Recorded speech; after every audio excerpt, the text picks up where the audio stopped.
আমি মোহাম্মদ আস্তিক রহমান আকাশ। এই বছরে একজন এসএসসি পরীক্ষার্থী। সত্যি বলতে কি অতিরিক্ত মোবাইল আর খেলার নেশায় না সারা বছর ঠিক মতো পড়াশোনা করেছি, না ঠিক মতো টিউশন আর ক্লাসে উপস্থিত ছিলাম। আমার আরেকটা সমস্যা আছে, আমি খুব ইন্ট্রোভার্ট। স্কুল ক্লাস চলাকালীন সময় বা প্রাইভেটে কোনো কিছু না বুঝলে লজ্জার কারণে প্রশ্ন করতে পারতাম না। মনে হতো সবাই কি ভাববে, আমি দুর্বল, সবাই কি হাসবে। এই ভয়টা আমাকে চুপ করে রাখতো, আর সেই চুপ থাকায় আমাকে পিছিয়ে দিয়েছে। অনেক টপিক আমি বুঝি না, অনেক বেসিক আমার দুর্বল রয়ে গেছে। আজ সেই ফল আমি পাচ্ছি। এখন সারাদিন বই নিয়ে বসে থাকি, একটা সমাধান বারবার দেখি, বারবার পড়ি, তবুও মাথায় ঢোকে না। রাত হলে মাথার ভেতর শুধু একটাই কথা, এই বছর আমার ফেল, কেউ ঠেকাতে পারবে না।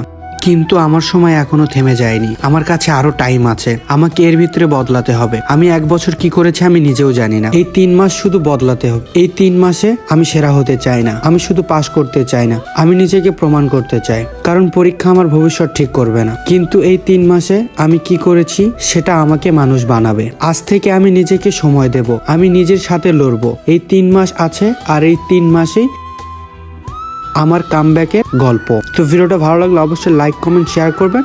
ধন্যবাদ।